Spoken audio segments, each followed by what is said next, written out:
Okay, well, let's sing hymn number 1, which is number 14. All things bright and beautiful.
Well, welcome to Lake Superior Interfaith Community Church one more time, and my name is Sue Brewer. I am the president of the Board of Trustees at this point.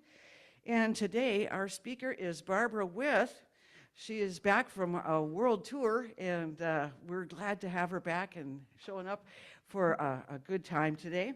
Her presentation will be Intersecting Science with Spirit, Science and Spirit. And we'll find out more about that in just a minute. And our announcements for today: tomorrow night, Monday night, the Unity Book Group, 6:30. They're reading Menus for Impulsive Living. Where's your book? Oh, she has the book, so yeah. All right. And then the chili cook-off is coming up. We're getting ready. We're gearing up so people can get their names on the list of who wants to bring their famous chili recipe. So keep that on your mind and dig out that old recipe and dust it off and practice.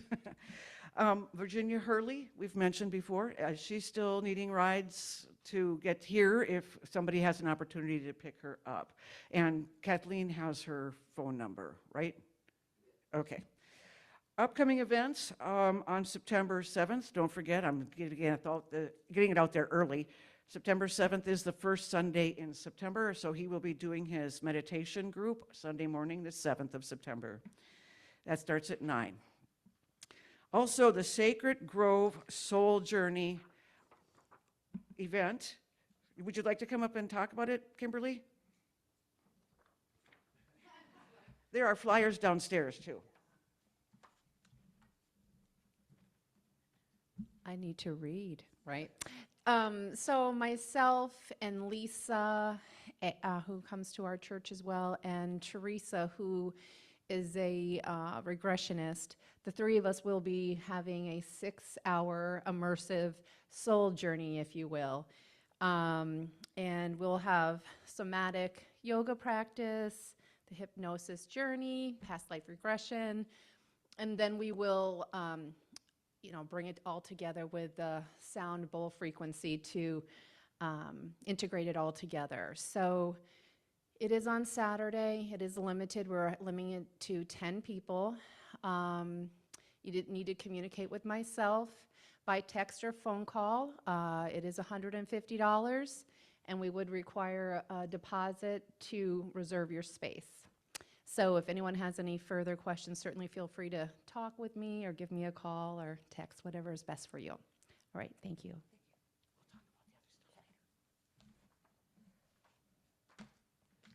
All right, I think that's about it except for Don DeWitt. Most of you know who Don is. Don DeWitt will be speaking next week, and his topic is Show Yourself Some Grace, or How to Stop Shoulding Yourself, or shoulding on yourself, I should say. So that should be very interesting. I know I have that problem. You know, I should do this, I should, whatever. So that will be very interesting. So at this point, let us say our church principles. They'll be on the white card. All right. We believe God is the eternal source and creator of all and is present in everything. Our eternal soul, endowed with free will, grows through many lifetimes.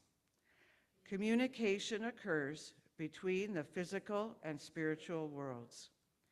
Prayer and meditation strengthen our connection to the divine.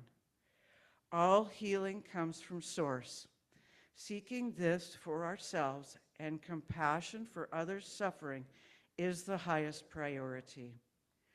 Because we are all one, what we do unto others, we do unto ourselves. The choice of love is always open for every soul. Living these principles leads us to grow in divine love. And at this time, could somebody please bring forward the healing bowl?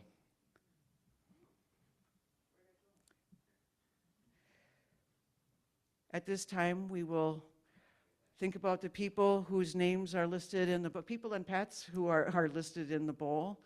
Also, we will think about, if we have not already put in a piece of paper with a name or an intention, you can also do that intuitively and intentionally, and those prayers will be prayed over through the healing bowl. Does anyone have any specific healing?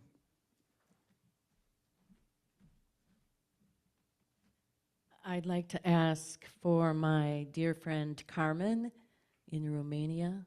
She's dealing with some breast cancer. My friend Heike in Norway, who is recovering from appendicitis. And my friend Kim, whose family needs some prayers to bring some peace. Are there any other prayer requests?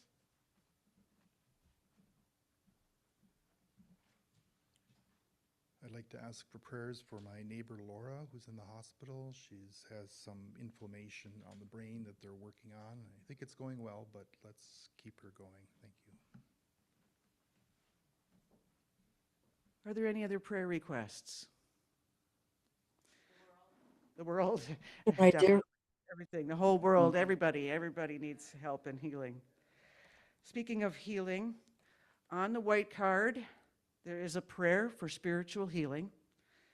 We will say this prayer and then we will sing hymn number 74, which is in the silence, in the Wings of Song, and then Barbara will give us a meditation. I ask the great unseen healing force to remove all obstructions from my mind and body, to restore me to perfect health. I ask this in all sincerity and honesty, and I will do my part. I ask this great unseen healing force to help both present and absent ones who are in need of help and to restore them to perfect health. We put our trust in the love and power of God.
So settle in to your pew. Start to take some deep breaths. And really focus on that breath work as you breathe in and breathe out. Be aware of your skin. And turn your focus inward, away from the world. Relax your shoulders and your neck. Quiet your mind.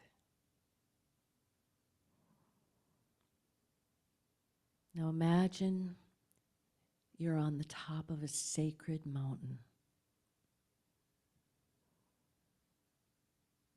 You can see 360 degrees in all directions for hundreds of miles.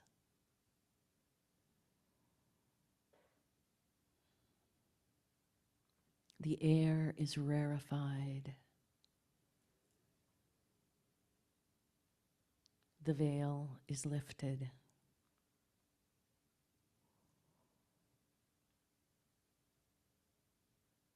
And in these altitudes, feel yourself close to the angels.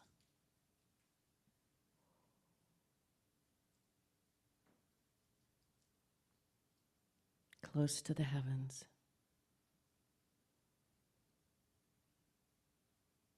Close to God.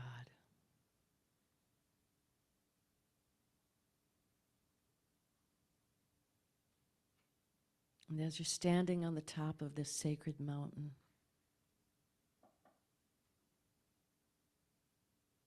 feel the antiquity of the stone below you and the civilizations that have come and gone before you.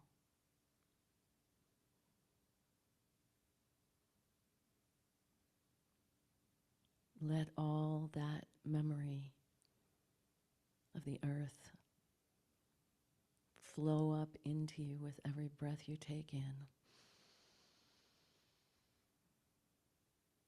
And as you exhale, let go of all of the pain, the suffering, the limitations, the judgments, the anger, the pain. And as you breathe in that 360-degree view of this glorious planet Earth that is our home.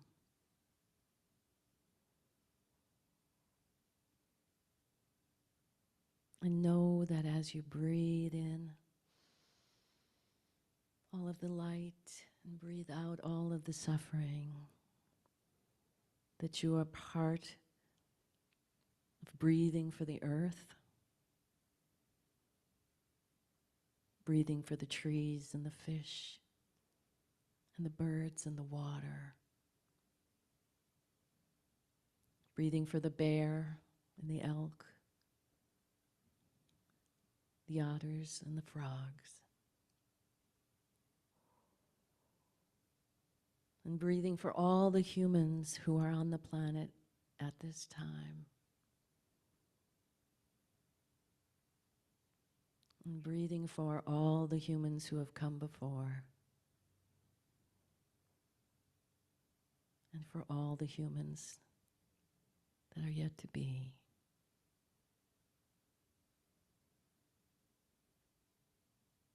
And feel yourself one with infinity.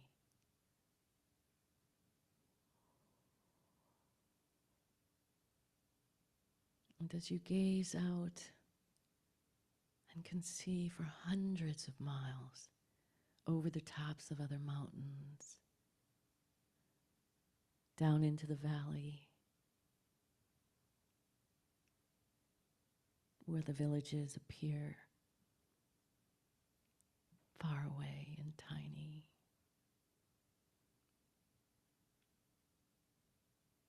hold this perspective in your body. With every breath in, cement this higher view, the fullness and the deepness and the richness of being a spiritual being, having the privilege of being human.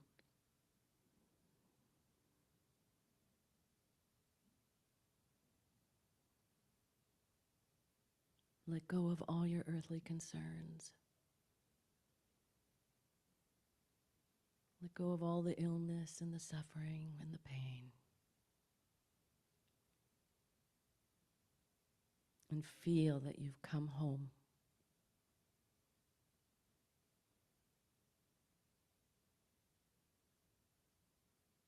And as you fill yourself up with the joy of home,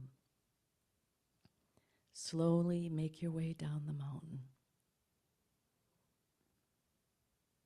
And as you're walking through the beautiful, majestic pine trees, you're hearing the calls of the eagles, howling of the wolves,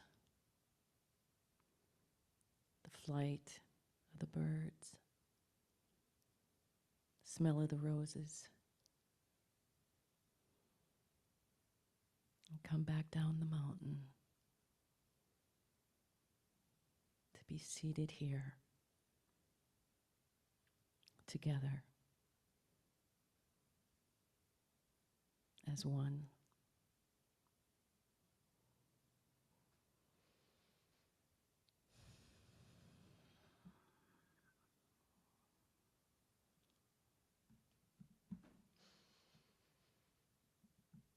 All right.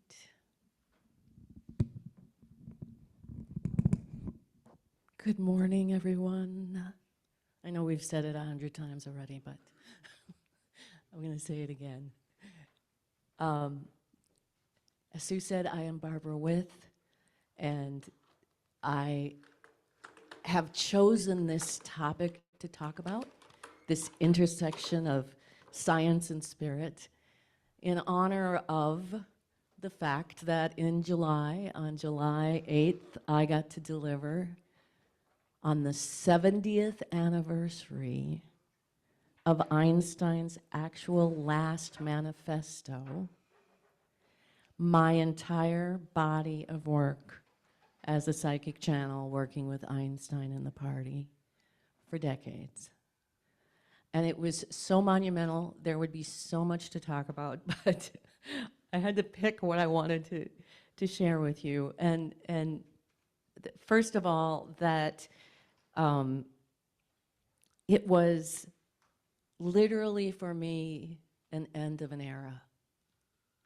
And that surprised me because I've been doing this work for so very long. And I've been putting this information out even when I didn't really know if what I was channeling was actually compatible with science. And last year I got to appear, I didn't speak, at the Science of Consciousness conference in Tucson. And I left there thinking, oh my gosh, I have to present to these people. And these are left brain scientists who started out 30 years ago, 31 years ago now, deciding they were going to study consciousness. And it started out, the University of Tucson, Arizona, astrophysicists started this conference with all the, and I'm sure in 30 years, 31 years ago, they had their little pencils and they were doing their physics and their, whatever scientists do. I don't know, I'm not a scientist. And as they studied it, this is my opinion, as they studied it, they realized you couldn't have the full story unless you had the right brain. So quite naturally, psychologists started to show up, and Rumi poets, and meditators, and transcendental meditation. And they had, so last year was the 30th anniversary, and it was so amazing to meet young astrophysicists who thought it was absolutely intriguing that I might be talking to Einstein from beyond the grave and he might be giving this to me. Most of the scientists, the older, blessed older ones, weren't quite as willing. And so after I got out of there, though, I'm going to apply to do this. And I picked a title that was going to appeal to the left brain people. So, and I went to Chat, my friend Chat, and said, give me a title. I would like to say I talk to dead people. But give me a title that'll not scare them off. And so it was so left brain, I don't even remember what it was. It was something like the phenomenology of non-conscious, blah, blah, blah, blah, blah, blah. And so, and then I sort of crafted my message in the same way and I got picked. And I was just crazy out of my mind. Okay, this is my chance. This is years and years I've been wanting to get in front of the scientists and see what they say. And so the way it was set up was they were called concurrent sessions. So for 3 nights, they had 4 different concurrent sessions with 5 speakers each, and they each had a theme. And my theme was reincarnation and afterlife. So the night we had ours, not only did we have overflowing, the room was packed, sitting on the floor everywhere, and the other rooms were barely. So that gives you an idea how far the scientists have come. And I made a huge mistake, which I'm never afraid to admit. I thought they told me to come 15 minutes before I was supposed to speak to put my thing up. No, it was 15 minutes before the whole session began.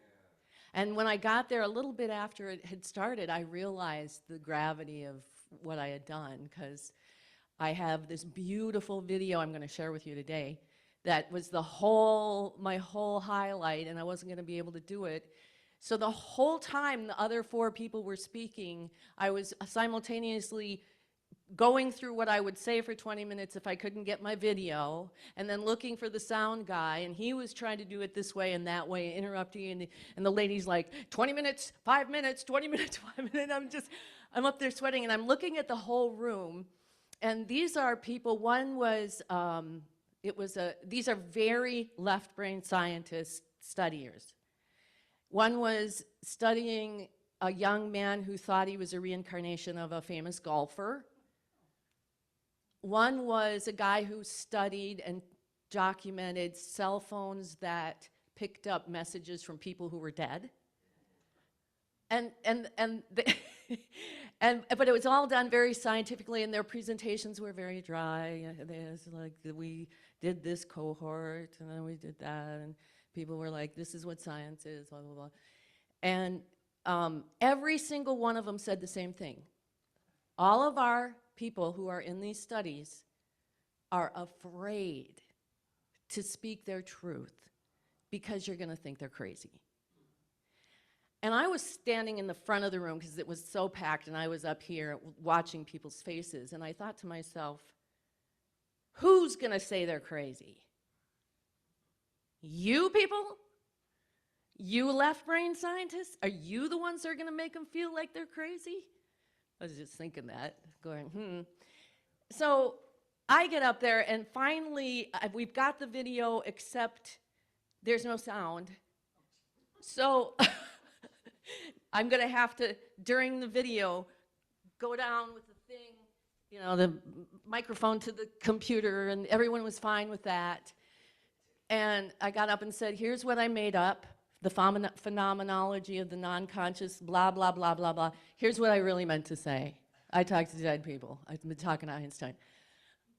Whoosh, the entire energy of the room just lit up. You could see people just, and so I started to tell my story of how it happened, and I just wanted to be a rock star, and I was a composer, and then I started to channel, and blah, blah, blah, blah, blah, and then I did this book in 2005 with Einstein, and it was a unified field theory, and I'm not a scientist. And he said, not only is source in the center of the earth, but it operates like a black hole. And in 2005, I said to him, are you crazy? I have to stand up in front of people and say this? Is this even a viable idea? But so far, I had been rewarded greatly for having this faith in this voice and this. So I went with it. So when I told the group that, 3 people, yes, yes, yes, it's a black hole and it's in the center of the planet. And I was literally kind of shocked.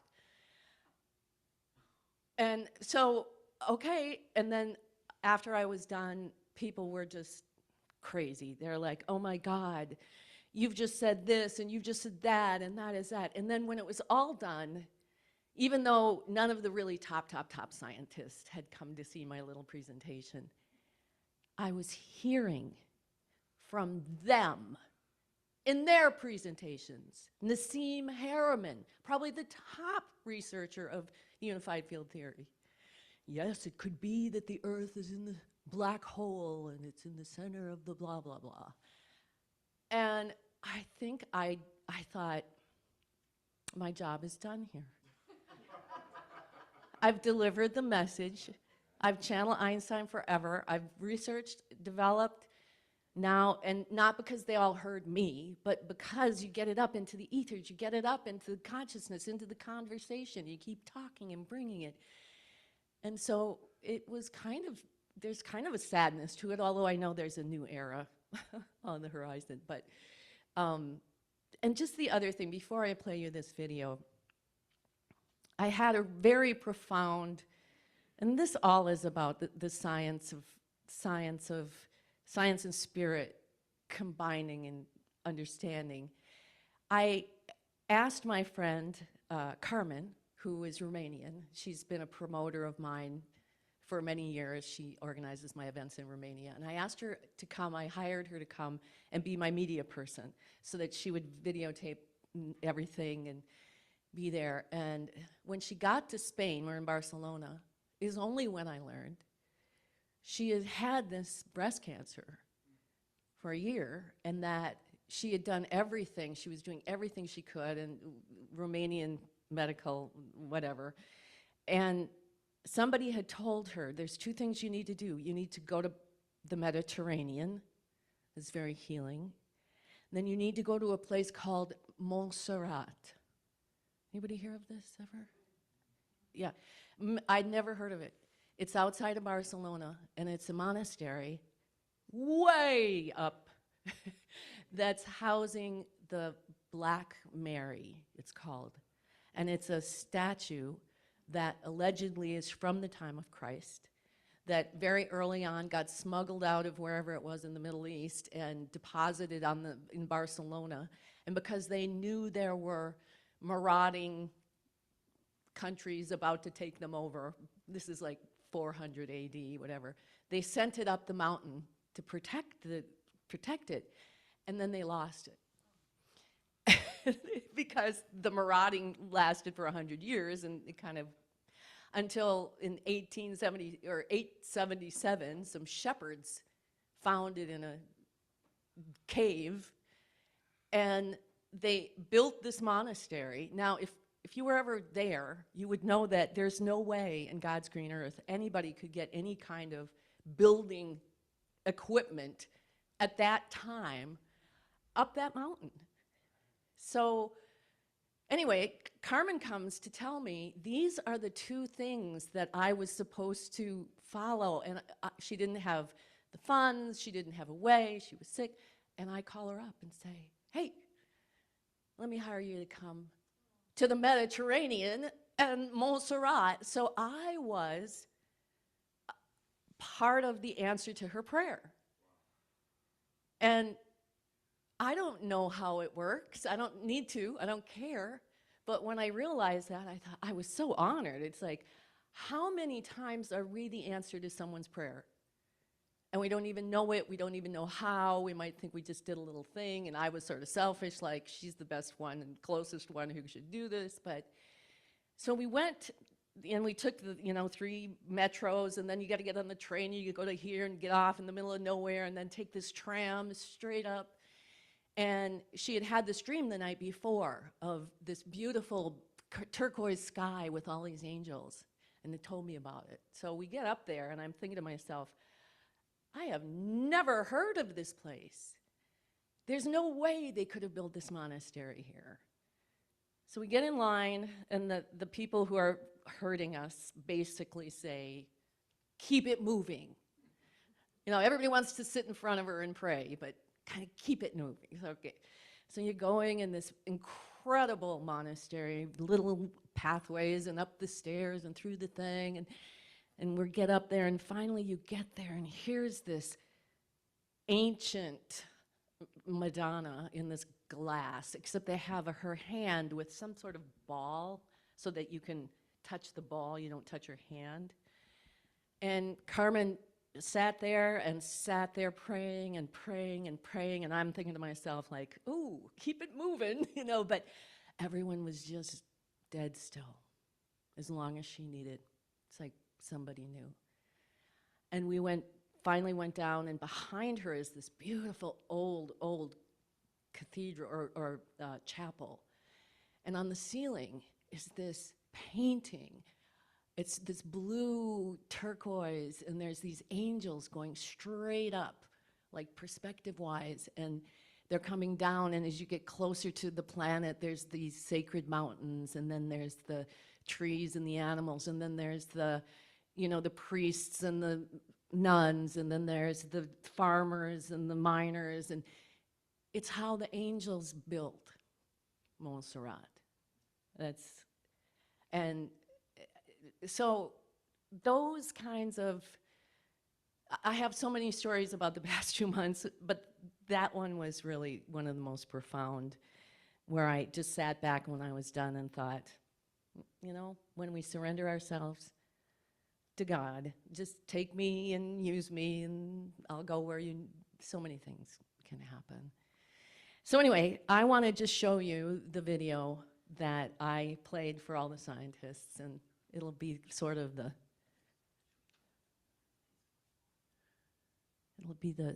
end of the era. Here where it all started. In 1998. Okay, infinity.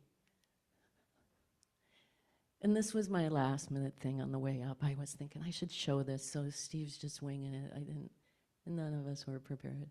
There you view. Okay. Okay, I think we're ready.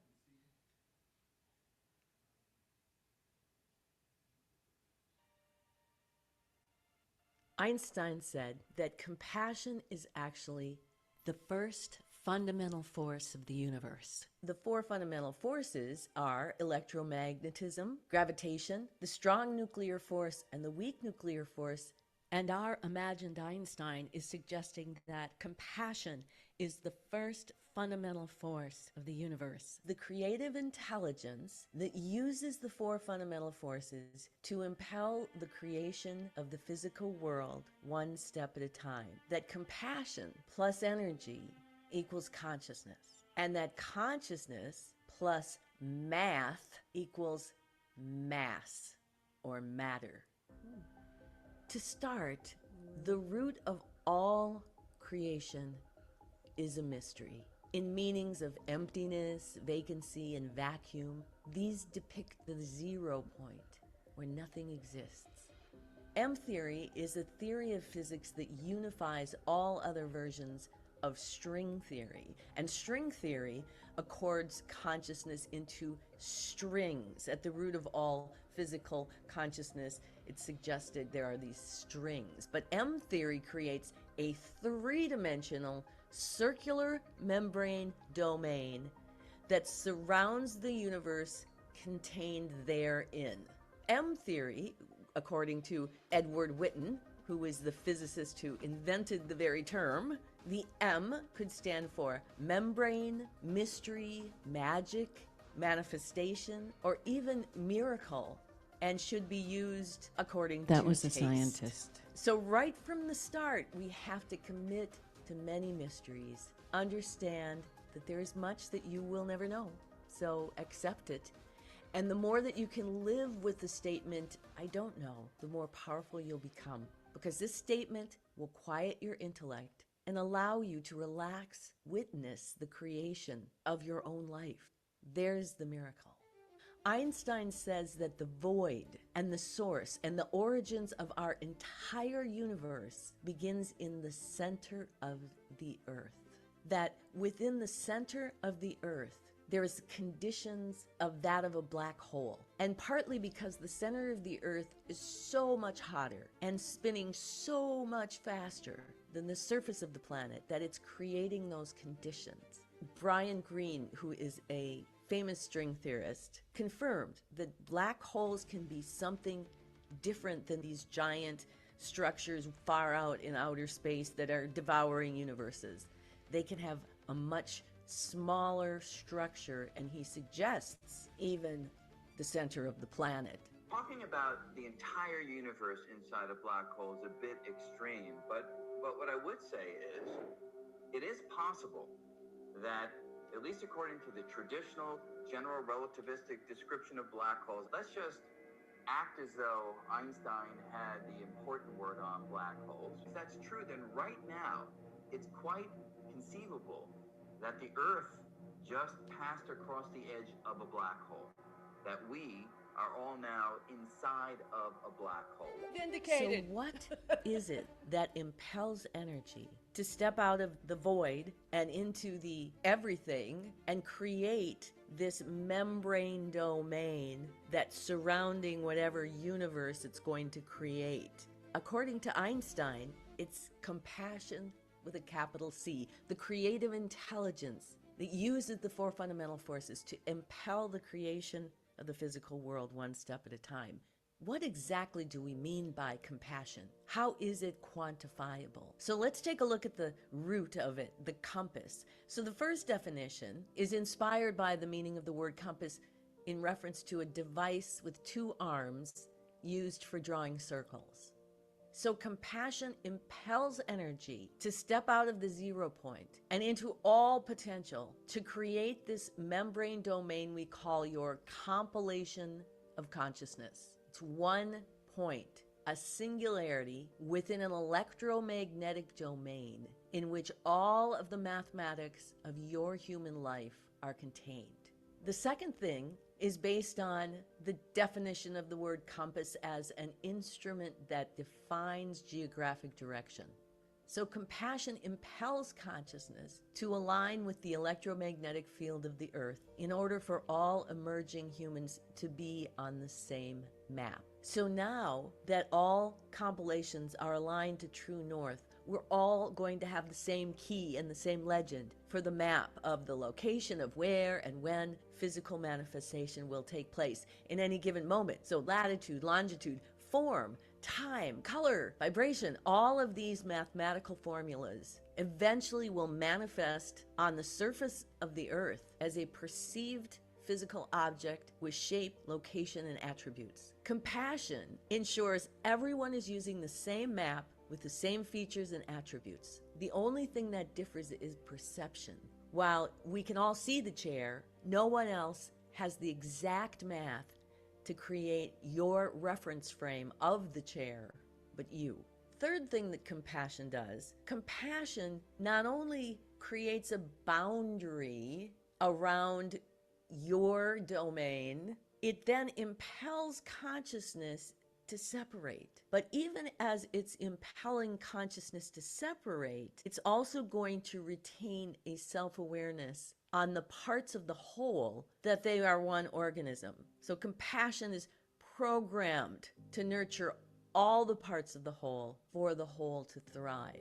But this is who we are. This is what we are made of. We are made of compassion. We cannot be separated from it. It is the creative driving intelligence of all of our physical experiences. So how does this happen? Well, from the nothing, the mystery, compassion incites energy in the nothing to step out of the nothing and into the everything and create this circular membrane domain that's your compilation of consciousness that's creating a boundary around the mathematics that are at the root of everything that you're experiencing in the present moment as separate from nothing. Here comes this compilation of consciousness, the singularity that is at your root. You have one at your root, I have one at my root. The compassion aligns all of our compilations to true north, aligned with the electromagnetic field that's flowing out of the South Pole and around and up back into the North Pole. So do all of our compilations of consciousness. And we're aligned to true north, which is 0 degrees if you look at this compass. 0 degrees of separation from compassion. That's our birthright. So here's my compilation. The mathematics of writing Barbara Lee With, plus the latitude, the longitude, date and time that I was born, the form that I take as a female Caucasian, the date today, the time, which is always changing. And then everything around me, the chair, how big is the chair, what color is the chair, what latitude and longitude is the chair, and that's only just the chair. Imagine how many other objects. So this is a complex system contained inside this microcosm of this compilation of consciousness. The next step that compassion impels energy to do is to separate the one into two. It separates Barbara and everything outside of me. So now I am separate in at least organization in the source from everything outside myself. And that was compassion using that fourth fundamental force to separate and transform the one into two. And then it does it again, and it turns 1 into 2 into 3. So now there are 3, which is a sacred geometry and the ignition of creation. And in that third part that arises in this unified field is the awareness that can witness both the inner world of Barbara and the outer worlds that she is perceiving. Once you have these 3 and they're subparticles of your compilation of consciousness, they end up creating a friction amongst themselves as they sort of bang up against each other. They create a massive big bang. It's something that's happening every single moment on a regular basis and is at the root of our being able to perceive the physical world and be in the lens. So from these 3, there is created a gravitational wave, and we call it the human string. When the 3 have achieved their presence, the gravitational wave is sent forth, the string is born. It's flowing up from and out of those subparticles of that compilation. This ensuing wave then interacts with what we call the human intention, which then creates the lens, where the physical manifestation of all of those mathematics in the compilation and flowing up the wave will eventually manifest into the physical world. The wave itself, however, keeps going on past the lens, out into the heavens until it reaches the Earth's electromagnetic field, where it merges with it and flows up into the North Pole and back down through the black hole to the void, only to begin again at the speed of light squared. And that string interacting with the human intention is what creates our human life. So what is this human intention? This is a mechanism that consists of the source, the observer, and then the lens. This is a piece of our mechanism that's in place in order for us to have a human life, and part of this human intention that communicates with the lens back down to the source and is a part of the whole construct of physical reality.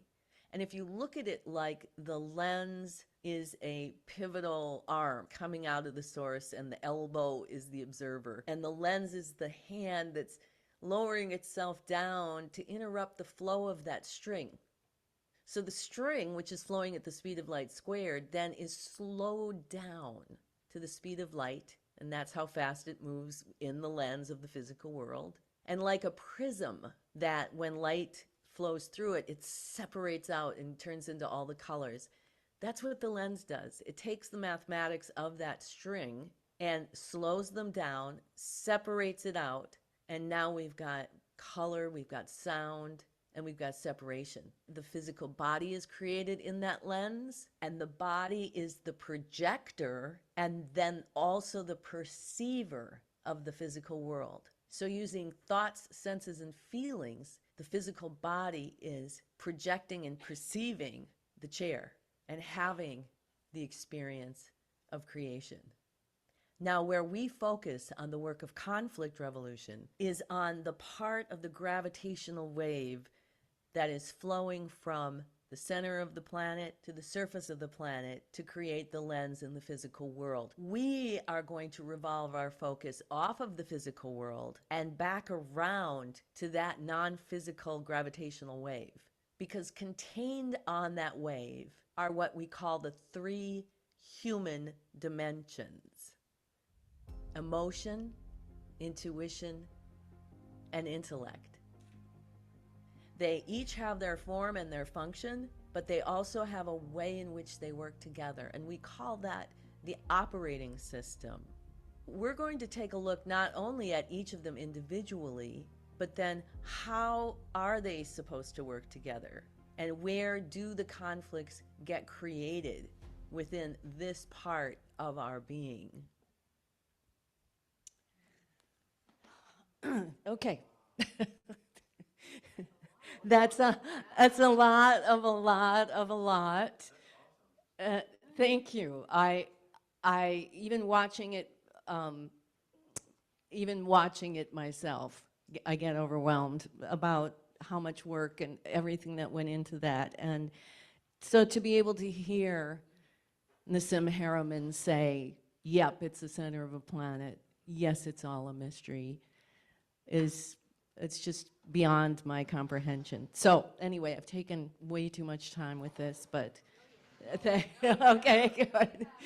But thank you so much. And conflict revolution, I think, is the next frontier, because this world needs peace, and it's got to start with us. It just absolutely has to start with each of us, and it is. I'm very excited about that. So thank you so much.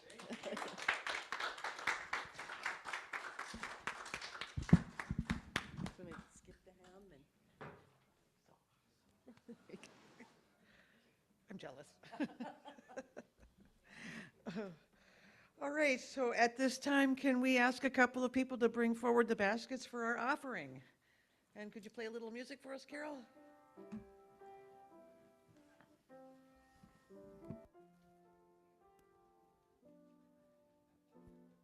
Come on up, dear.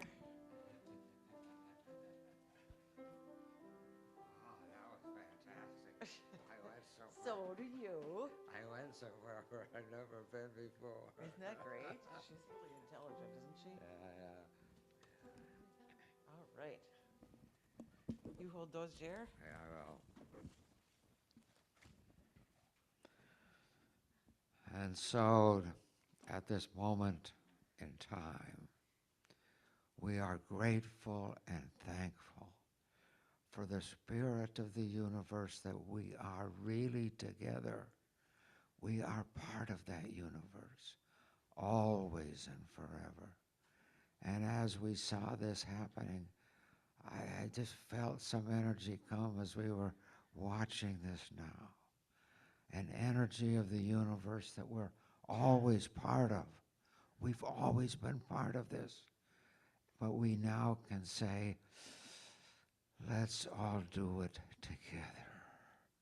In light, compassion, love, peace, and joy forever and ever.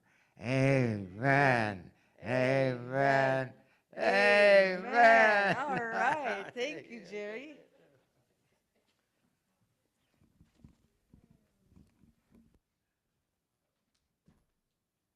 Do y'all want to sing another song? All right. So our next one is? This is My Father's World. This is My Father's World, number 42 in Wings of Song.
right.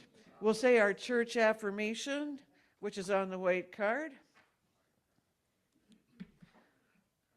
Yes, ready? We totally accept the belief that God is in charge of the affairs and direction of Lake Superior Interfaith Community Church.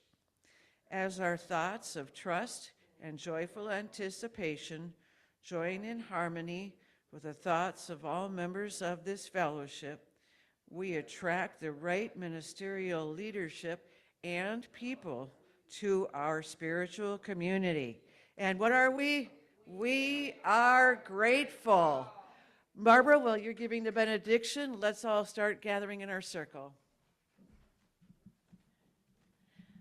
Dear Mother, Father, God, as we go forth from this house of love and peace, let us all bring in our bodies the memory that we are all one, that we are made of compassion, and that we are here, that we are here to become the change. Amen. Amen.